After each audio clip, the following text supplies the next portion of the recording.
Halo teman, jumpa lagi sama saya Awang Kagunan. Nah, kali ini saya kedatangan tamu Mbak Ati. Mbak Ati ini boleh dibilang satu dari sekian orang yang berada di ring satu saya. Waduh. Biar keren ya. Oh ya. Biar kayak orang Bahasanya. penggede-penggede itu bahasanya ring satu, ring dua. Nah, ini orang terdekat saya. Apa kabar Mbak Ati? Alhamdulillah baik dan sehat. Sehat? Semoga Bunda juga seperti itu. Kelihatannya gimana? Nah, Mbak Ati ini biasanya hampir tiap hari ketemu sama saya, dan 3 atau 4 bulan Iya. ini beliau agak susah untuk apa ya, diajak ketemuan. Jadi kalau aku telepon, Mbak Ati bisa ke studio, maaf Bunda, saya masih ada keperluan ini itu, pokoknya maafnya banyak banget. Kalau yang kemarin-kemarin itu, Mbak Ati Iya. bisa ke studio, Mbak Ati sore langsung Langsung. datang, udah nggak pakai jeda. Tapi sekarang karena beliau ada banyak kesibukan. Nah, Mbak Ati ini yang selama ini handle semua kegiatan jahit menjahit di Kagunan, benar Iya, ya? betul. Beliau sekali. adalah partner saya yang handle semua jahitan Kagunan, termasuk baju-baju yang untuk fashion show. Dan baju-baju yang untuk fashion show wajib, nggak boleh nggak, harus Iya. Mbak Ati sendiri yang jahit. Betul Kalau nggak sekali. gitu direktur. Kembali. Pasti tidak sesuai. Banyak koreksi. Iya. Nah, beliau ini satu-satunya orang yang ngerti standar jahitan yang aku mau, yang ngerti detail-detail baju yang biasanya aku bikin, yang ngerti ciri-cirinya, yang ngerti standar kualitas jahitannya, ya satu-satunya beliau. Dan memang rewel banget ya.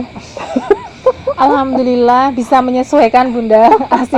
Akhirnya bisa satu frekuensi seperti itu. Betul. Walaupun Dan, penyesuaiannya juga lumayan tidak lama, gampang. ya lumayan Iya. lama. Jadi bongkar, Butuh waktu. bongkar itu udah lumayan lama. Tapi sekarang beliau udah klik banget lah. Aku tinggal, Alhamdulillah. berarti dibikin gini. Beliau langsung ngerti harus apa. Oke, kegiatannya hari ini apa aja? Seharian ini tadi.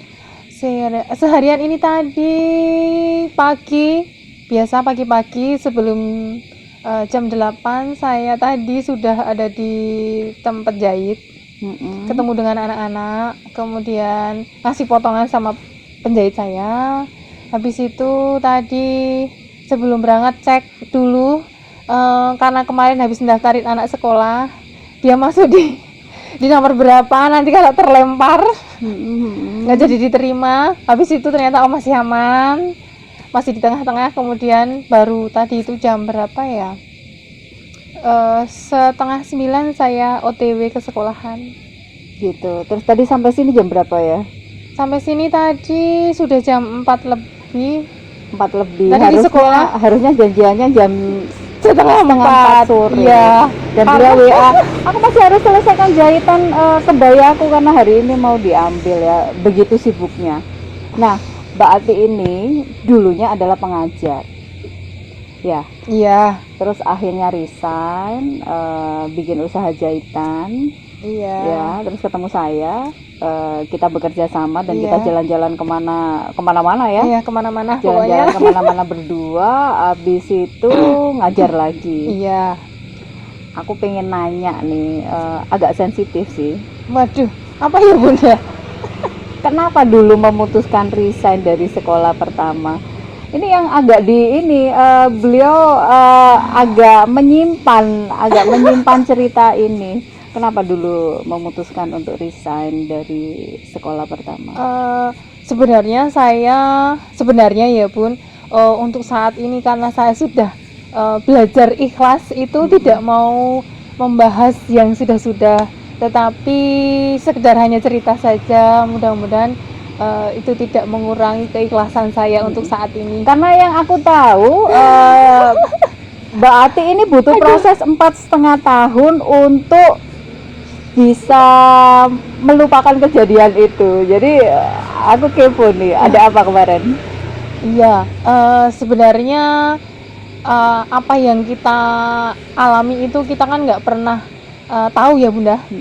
Maksud saya besok apa kita boleh berencana, tetapi kan pada kenyataannya kadang berbeda 180 derajat. Nah pada waktu itu memang di sana itu posisi saya mungkin nyaman seperti itu, tetapi jalannya yang Allah kasih itu kan berbeda. Jadi ketika saya sudah tidak, intinya saja ketika saya sudah tidak merasa nyaman di tempat yang saya bekerja, kemudian sepertinya saya merasa nanti saya tidak dapat dunia dan akhirat, sehingga saya harus mengambil keputusan walaupun itu mungkin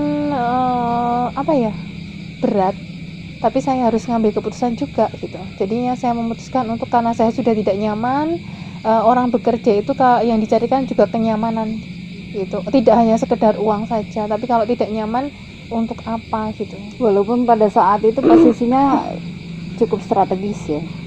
Iya. Terakhir apa di sana?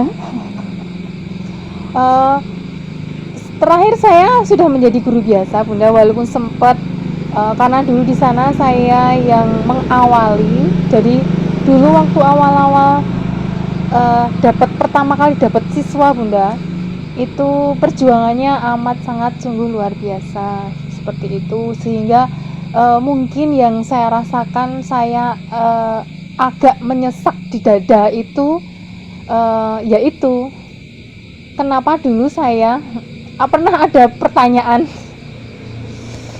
kenapa sih saya harus ada di sana kalau saya harus seperti ini gitu. Mungkin kalau saya tidak ada di sana saya nggak akan merasakan seperti itu. Tapi ya mungkin itu Allah kasih saya perjalanan seperti itu untuk saya bisa merasakan semua perasaan bermacam-macam yang membuat saya lebih dewasa, lebih nambah keimanan saya. Itu saja. Kalau kajur itu posisi di sekolah, ya, di sekolah itu ya, yang jadi kajur itu. Iya, saya pernah merasakan menjadi kajur Bunda.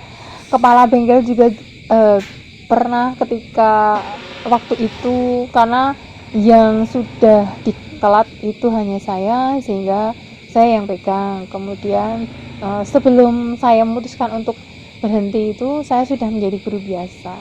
Oh, pada saat resign itu sudah menjadi guru biasa. Saya sudah melepas, saya nggak melepas sih, sudah diambil alih, berganti jabatan dengan yang lain. Lainnya seperti itu. Ya dimanapun tempat kita bekerja itu memang yang dicari selain gaji adalah kenyamanan, dan kayaknya gaji pun dia tidak dapat dan kenyamanan juga dia tidak dapat sehingga akhirnya memutuskan untuk resign. Nah, setelah resign terus langsung buka usaha jahitan. Sebenarnya kalau terima jahitan itu ketika saya sebelum mengajar, dari saya waktu kuliah sudah mulai. Jadi saya kuliah dulu karena tidak ikut tes Bunda, dipanggil, sehingga terpaksalah saya harus kuliah. Mau nggak mau, karena orang tua ekonominya pas-pasan, saya harus berpikir gimana saya juga bisa bayar kuliahnya. Maksudnya sih gampang, tapi di berjalannya waktu itu, mau selesainya itu kan banyak tantangan, sehingga saya punya keterampilan, ya sudah saya juga sambil terima jahitan, sehingga alhamdulillah sampai selesai, bahkan sampai wisuda itu bisa biaya sendiri dan dapat beasiswa juga dari sekolah seperti itu. Jadi saya bekerja dimanapun, sebelum saya mengajar pun saya masih tetap terima jahitan, sambil terima jahitan terus gitu.